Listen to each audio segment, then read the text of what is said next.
The evidence for determinism is extremely high.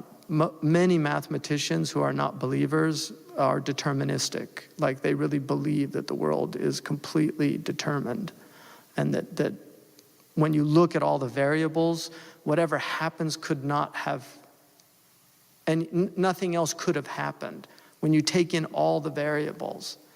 And so there's that aspect that's very real about life, that things happen, and had like those kids, had they not gone to IHOP, and the Prophet said, to say use if, it'll open the door of shaitan, because shaitan wants you to grieve. But I'm using this as an example. Had those kids had the food inside the masjid, you could think of a million things that could have been different. But when you actually look at the situation, everything came together to create this horrific, perfect storm. Like that person was just right there at that time when those kids were there. And may Allah give them ease and facilitation. Nabra and her family, may Allah give her paradise. She was at the masjid, mashallah, and doing night prayers. But this is one of the things that makes it very difficult for people to understand. Now that man who did that, we believe he was a moral agent, right? He was a moral agent.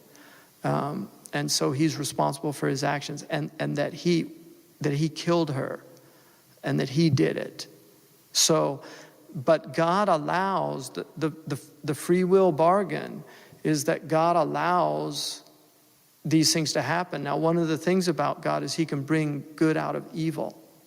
And so things do happen, and it's very difficult for us to accept it. But there's two views of the world. And in fact, Fakhruddin al-Razi has an incredible taxonomy of people. And he begins that all the world can be divided into two: skeptics, and then people that believe that the fire burns, that there's axiomatic truths in the world, like something cannot be and not be at the same time. So he divides the world immediately into those two. And then he divides, so there's the skeptics over there. They're just saying, we don't know, you can never know, nobody can ever know. And then there's the other group, and he says that's the majority of people that actually believe that the world has knowledge, that there's knowledge in the world, that we can know things. And from those people, there are people that believe in deductive truths, that you can, not just empirical, inductive truths, like empirical, like fire burns, but also that you can actually realize things from universals, and you can argue from universals. And then he says, and that group is the majority. And then he says, from those, you're further divided into people that believe the world was created, and then the people believe the world was always here. And he says the majority think it was created. And then he says, from those, that's further divided into two: those who think that the world was created, that it created itself.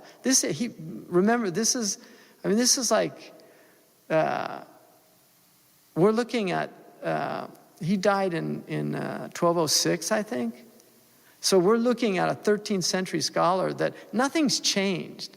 So we have the same people on the planet. This idea that atheists, they're new, or new atheism. The new atheists are actually far less sophisticated than the old atheists, which is a general sign of the overall deterioration of everything on this planet. So the atheists of the past were actually much more rigorous in their arguing and their reasoning, and they were more, anyway. So then he says, for those who believe the world was created, they're further divided into two: those who believe that there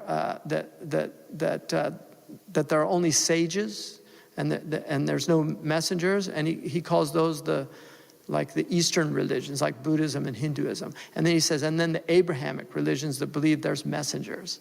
And he includes in them the Jews, the Christians, the Muslims, and the Zoroastrians. Even though they're not technically Abrahamic, they were considered people of the book, that we treat them like people of the book. So that's his taxonomy.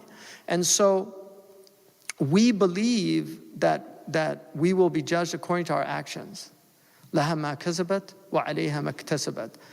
The soul has what it earns, and against it are its sins.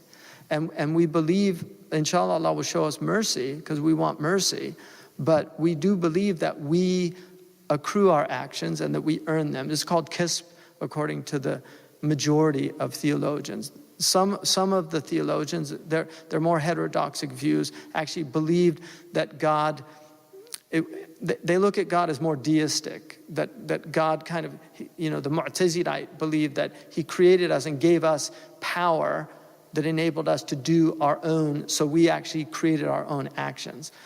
The other opinion, which is the Ash'ari and the Salafi position, and they differ on it also. They're closer than the Mu'tazilite, which is that God, the Ash'aris believe that when it says وَمَا تَشَاءُونَ إِلَّا أَن يَشَاءَ اللَّهُ, you don't will except Allah wills, that this is what the coming together of the two wills, that nothing can happen that Allah doesn't allow it to happen. And he actually creates it even though you earn it. And this is the dominant Ash'ari position.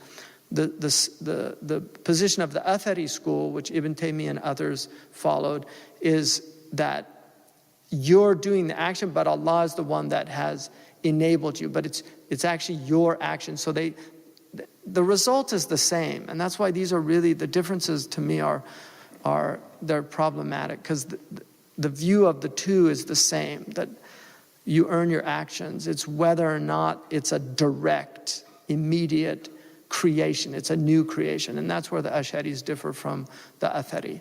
But we believe that we have free will and that people are responsible and that they will be judged. And in the end, only Allah can judge people, because there's too many variables. If you look at human history, the vast majority of people, if you look in this country, for instance, people didn't know anything about Islam for a very long time. And now all they know is a distorted version of Islam. So we can't judge people. Like, if you want to say they're kuffar, that's fine, they can have the hukm of kufr, but the kafir is somebody who knows the truth and rejects it. And Imam al-Ghazali was of the view, anyone who's actively searching for the truth is searching, it will be saved, even if they die before getting it. And he says that very clearly in Faisal al-Tafriqah. And he's as orthodox as you can get, according to the dominant view. So it's a very difficult one, but you have to believe that you are responsible for your actions. Do not blame things on God. But once things have happened, the best thing to do is accept it, that's the qadar. And this relieves you of the burden of like, oh my God, if I only did this or if I only did that. Nothing else could have happened. Once it's happened, but before it's happened, you have to see yourself as fully responsible. Once it's happened, you're responsible if you did something wrong, and hopefully if you did something right, you also get the reward for that. But you have to see it as nothing else could have happened. So it's like having bifocals. You can't look at this thing without seeing it at these two levels. Wallahu ta'ala alam.